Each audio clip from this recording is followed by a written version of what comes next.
Patient की बहुत बुरी हालत है भैया, पेशेंट पहुंच जाए। पेशेंट है और रोड पर है इनकी मम्मी के साथ। साहब कुछ करिए ऐसा कि जिंदगी बच जाए या फिर खत्म कर दिया जहर देकर इंजेक्शन। जो हमारी माताएं बहनें जितनी एडमिट है उनको इंजेक्शन दिलवा दीजिए, मर जाए।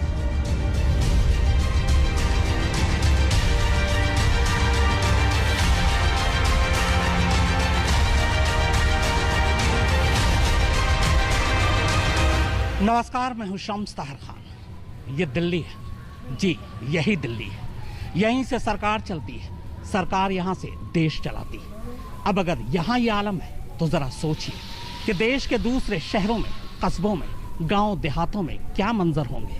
लोग तड़प तड़प कर मर रहे हैं ऑक्सीजन की कमी की वजह से, दवाई की वजह से, बेड की वजह से, खोखले दावों की वजह से। वो खोखले दावे जो हमारे अभिनेता, माफ कीजिएगा हमारे नेता कर रहे हैं। दावे कुछ भी हो, दलीलें कैसी भी हो, लेकिन हकीकत यह है कि हकीकत को झुटलाएं कैसे, हकीकत से मुंह फेरें कैसे। और हकीकत यह है कि हर दिल आहें भर रही है, हर दर्द चीख रही है। डाला मार डाला, 2-3 घंटे से मैं खड़ी नहीं है, नहीं लिया इन्होंने, नहीं लिया। यहाँ से अप्रोच लगा लो, वहाँ लगा लो। कानों में पिघले हुए लोहे की तरह चुभ रही हैं ये चीखें।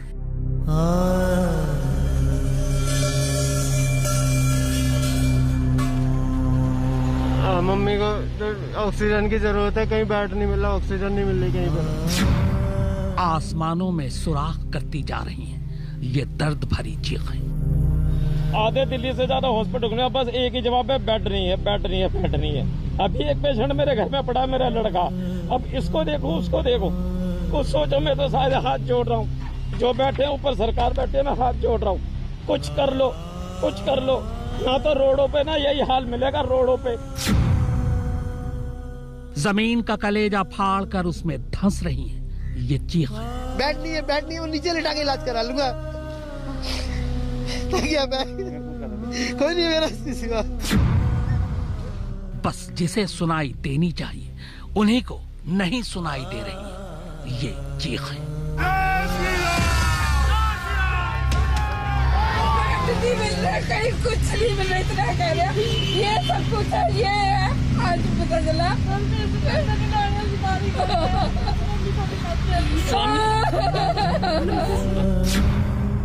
कैलेंडर के पन्नों की तरह शहरों के नाम पलटते जाइए।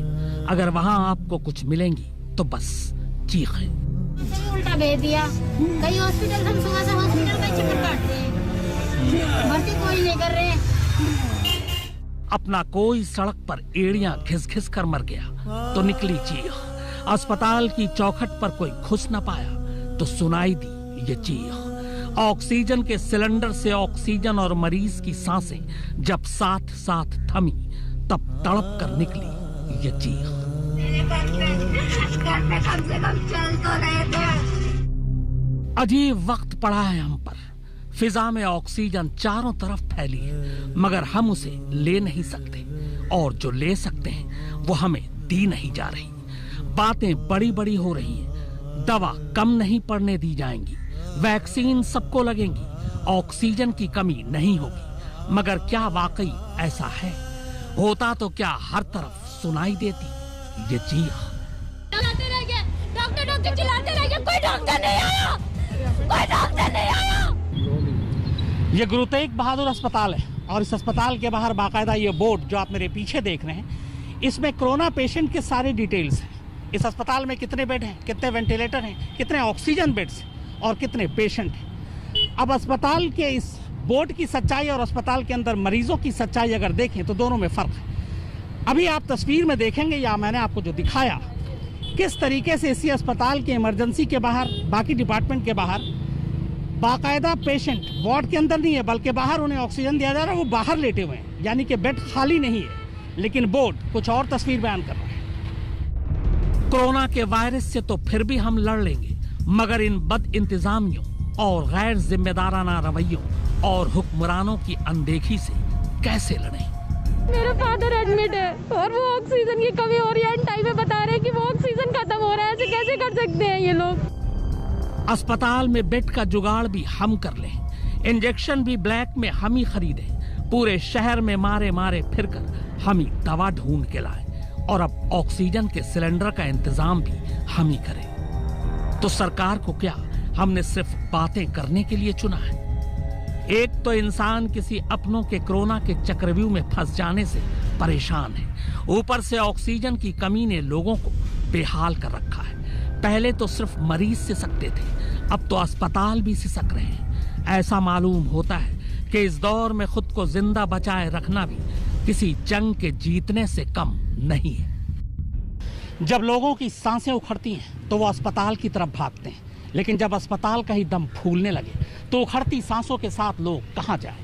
ऑक्सीजन ने यह हालत पैदा कर दी है कि खुद अस्पतालों के पास मिनटों और घंटों के हिसाब से ही सांस लेने के लिए ऑक्सीजन बची है।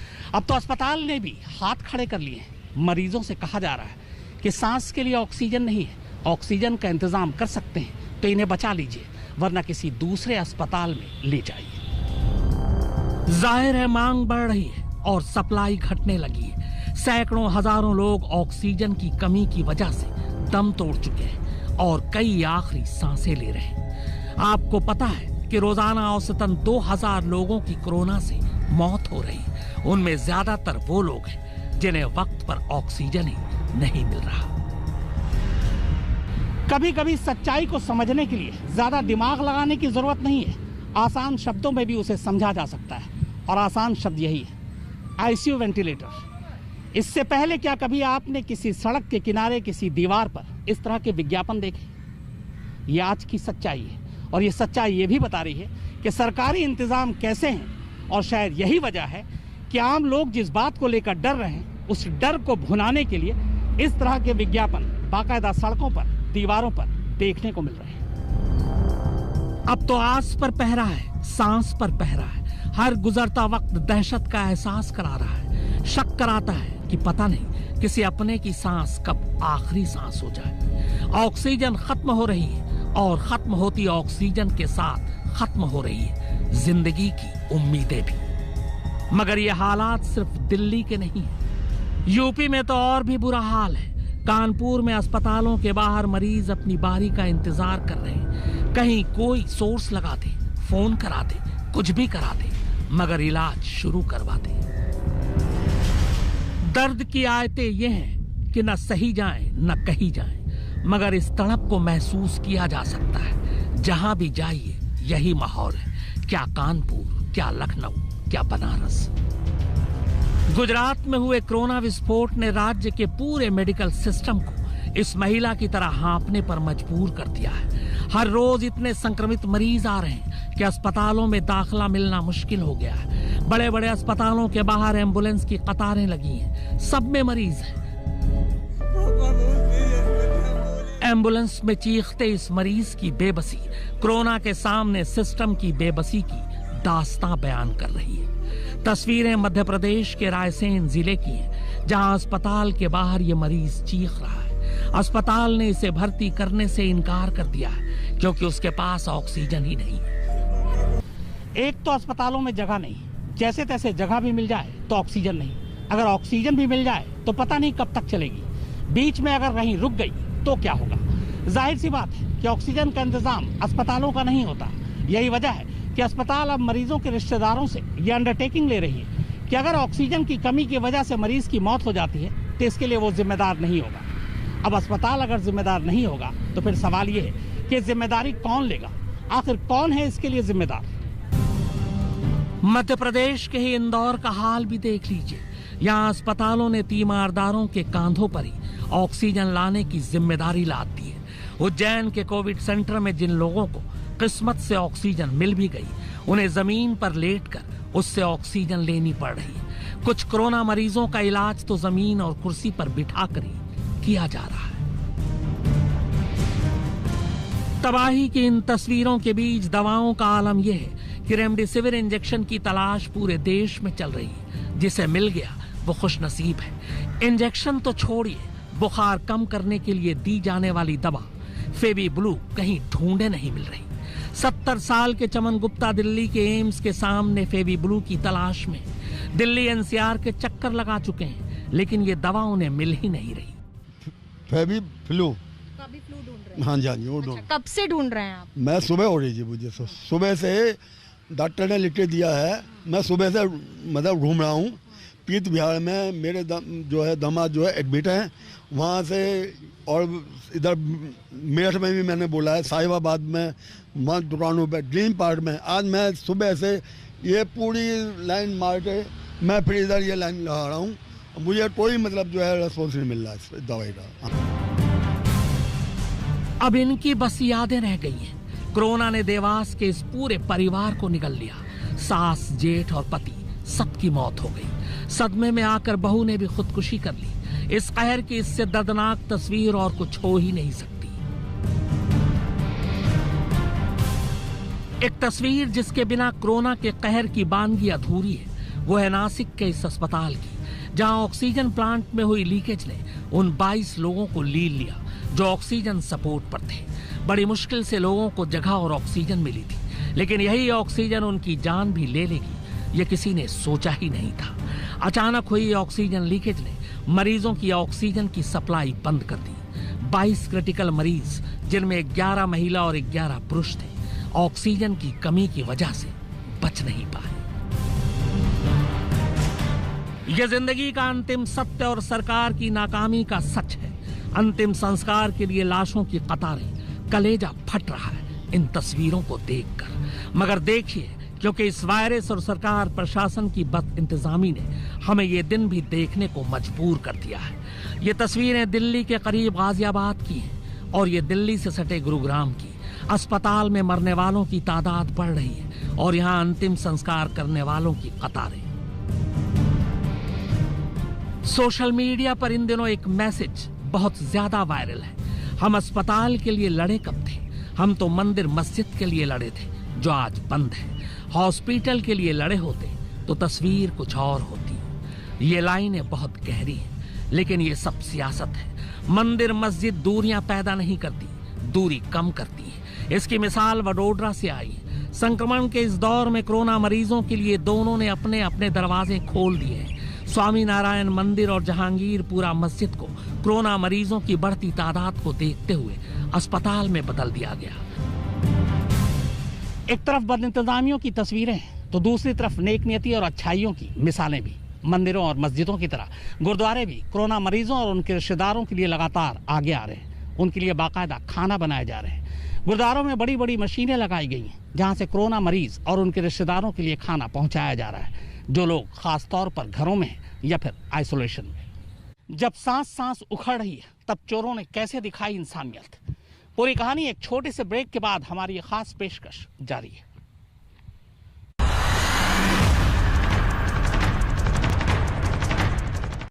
एक तरफ ऑक्सीजन सिलेंडर से लेकर रेमडेसिविर इंजेक्शन तक की कालाबाजारी हो रही है। जमाखोर इसे जमा करके रख रहे हैं, ऊंचे दामों पर बेच रहे हैं। लेकिन यहीं एक और कहानी देखने को मिली। कुछ चोरों ने एक अस्पताल में जाकर चोरी की, 7 ताले तोड़े, वहां से सारा सामान उठाया, बाहर आ गए। बाद में जब उन्होंने चोरी के माल पर नजर डाली, तब उन्हें पता चला कि दरअसल ये वैक्सीन है। चोरों का ईमान जागा। इसके बाद चोरी के तमाम वैक्सीन को वापस अस्पताल पहुंचा दिया।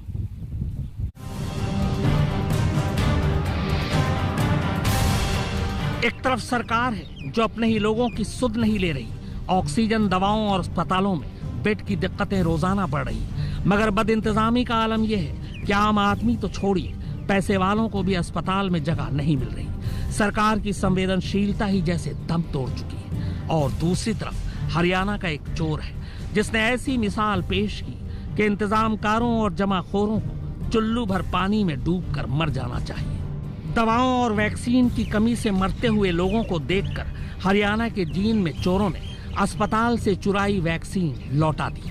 सिविल लाइन थाने के बाहर चाय की दुकान पर बैठे एक बुजुर्ग के पास एक चोर ने बुजुर्ग को एक थैला थमाया और कहा कि इसमें थाने के मुंशी का खाना है, उन्हें दे देना। थैला सौंप कर चोर फरार हो गया। जब ये थैला पुलिस तक पहुंचा तो उसमें सरकारी अस्पताल से चोरी की गई वैक्सीन थी। सोचिए, चोरों में भी अभी इंसानियत बाकी है, जिंदा है। और चोरों के थैले में 1-2 वैक्सीन नहीं थी, बल्कि जींद के सरकारी अस्पताल से चोरी वैक्सीन की 1710 डोज थी, जिन्हें 7 तालों को तोड़कर चुराया गया था। मगर चोरों को भी आम लोगों की दर्द की चीख बर्दाश्त नहीं। अब सिर्फ भारत की 1% आबादी ही कोरोना का शिकार हुई है, तब अस्पतालों का यह हाल है कि हमारे अस्पताल पूरी तरह से तैयार हैं। हमारा मेडिकल सिस्टम कैसा है, इसके भी पड़ताल करेंगे। एक छोटे से ब्रेक के बाद हमारी खास पेशकश जारी है।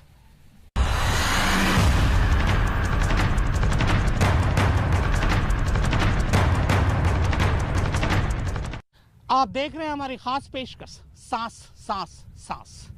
हिंदुस्तान की कुल आबादी करीब 1.5 अरब और फिलहाल कोरोना के मरीजों के शिकार की तादाद करीब 1.5 करोड़, यानी हिंदुस्तान की कुल आबादी का 1% हिस्सा ही अभी कोरोना का मरीज बना है।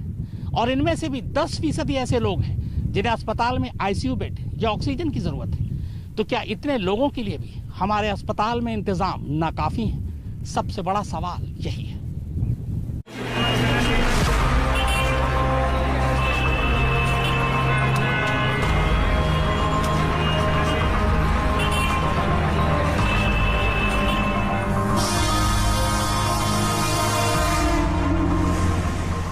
बत्तीस 37,263 वर्ग किलोमीटर में फैला यह हिंदुस्तान है। सरकारी आंकड़े कहते हैं कि इसमें करीब 1 अरब 36 करोड़ की आबादी बसती है। हकीकत में शायद थोड़ी और ज्यादा। क्षेत्रफल के हिसाब से हमारे देश में आबादी इतनी है कि कभी कभी यहाँ सुलभ शौचालय में भी लाइन लग जाती है। बाकी जगहों का तो कहना ही क्या। यहाँ लोग ऐसे सटकर रहते भी हैं, सटकर सफर भी करते हैं, खरीदारी भी सट कर ही करनी पड़ती है और सटकर चलते भी हैं। जो देश आपस में इतना सटा हुआ हो, उसे जुदा करना आसान नहीं, और ऐसे में एंट्री होती है इसकी।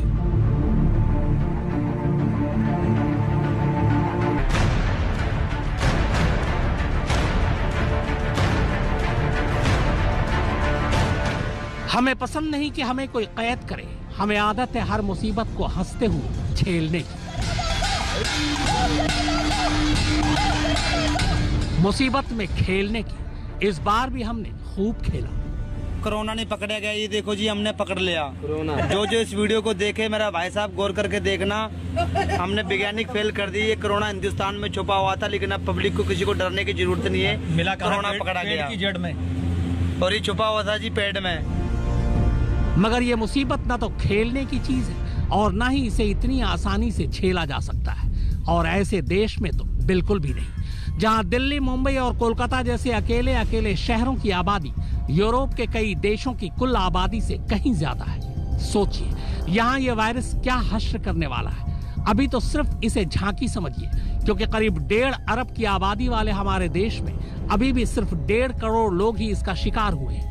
यानी कायदे से अभी हमारी कुल आबादी के 1% लोग भी अभी कोरोना के शिकार नहीं हुए, तब ये हाल है।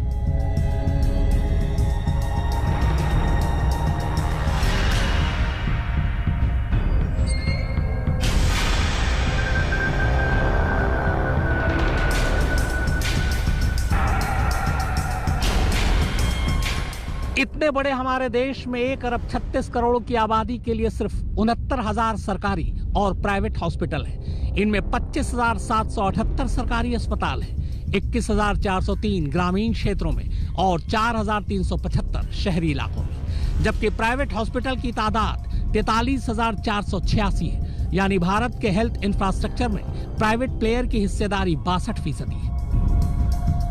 ग्लोबल सर्वे करने वाली अमेरिकी एजेंसी स्टैटिस्टा और the center for disease dynamics, economics and policy के आंकड़ों के मुताबिक सबसे ज्यादा अस्पताल देश में यूपी में है 17,103, कर्नाटक में 10,684, राजस्थान में 5,644, तेलंगाना में 4,110, केरल में 3,342, महाराष्ट्र में 3,203, बिहार में 3,034, उड़ीसा में 2,501, तमिलनाडु में 2,439, पंजाब में 2,320। कोरोना के इस काल में अस्पतालों की मारामारी तो है ही, मगर उससे भी ज्यादा मारामारी है बेड्स की।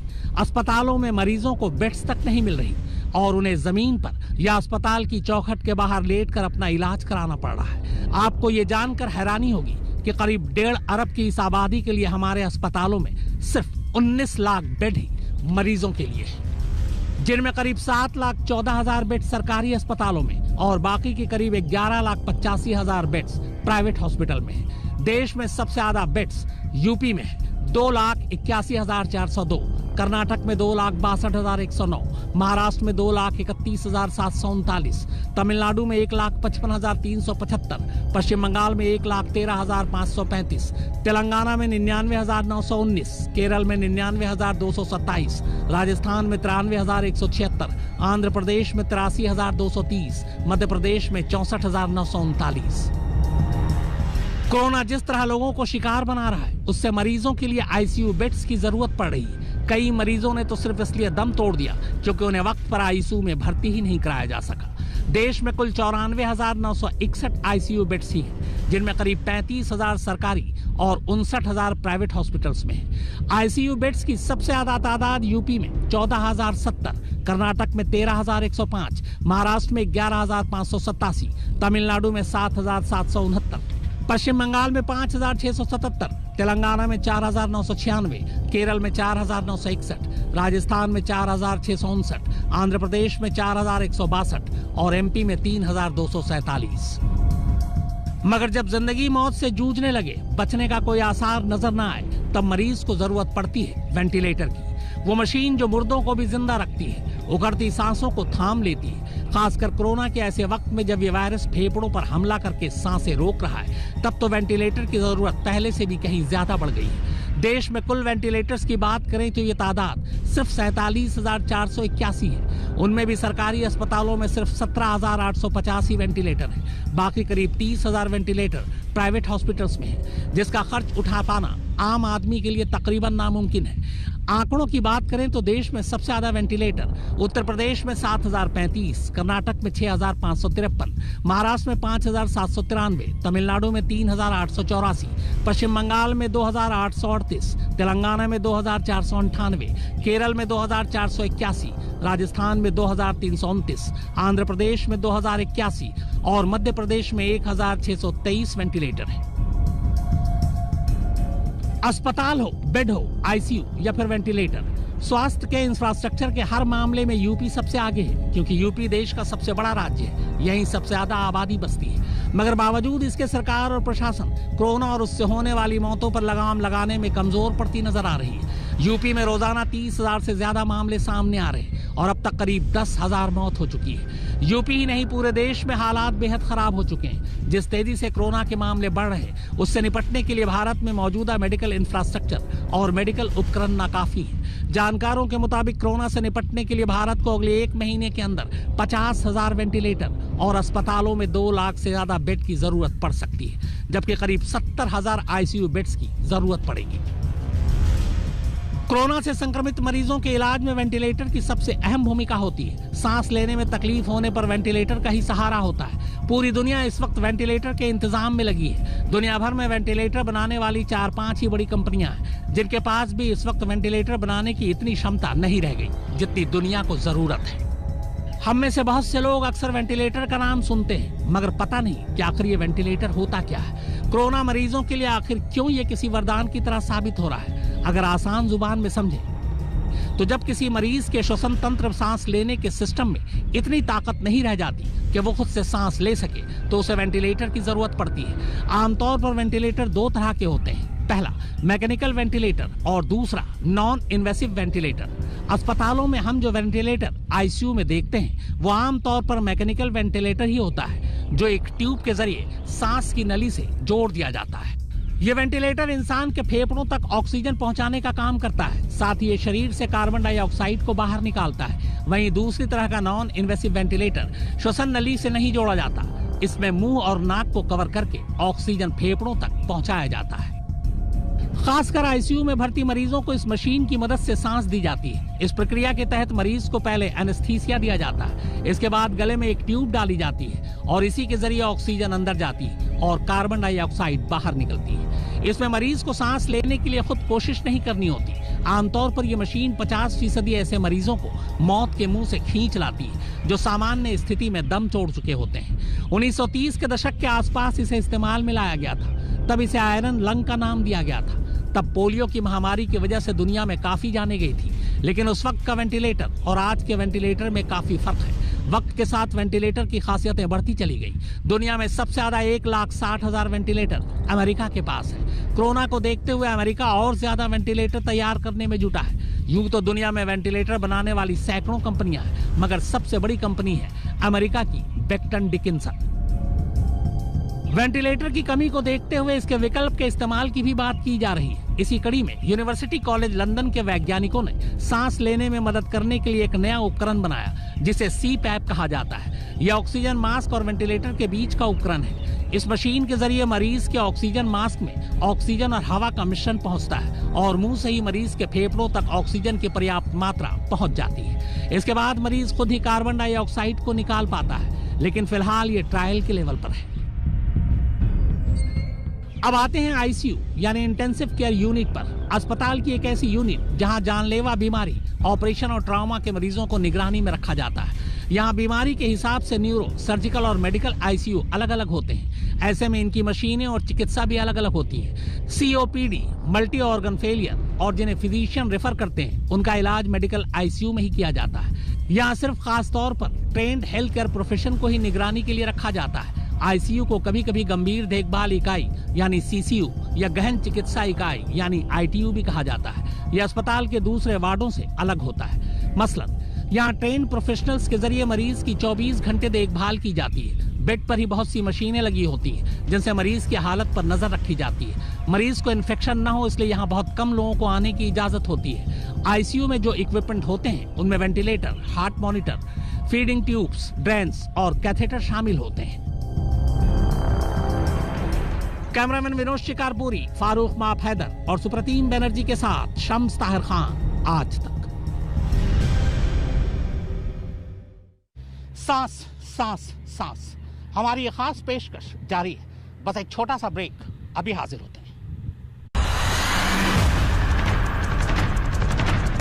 नमस्कार, मैं हूं अंजना ओम कश्यप। हमें उम्मीद है ये वीडियो आपको पसंद आया होगा। लेटेस्ट खबरों के लिए यूं ही देखते रहिए आज तक और इस वीडियो के पसंद आने पर लाइक, शेयर एंड सब्सक्राइब करना ना भूलें।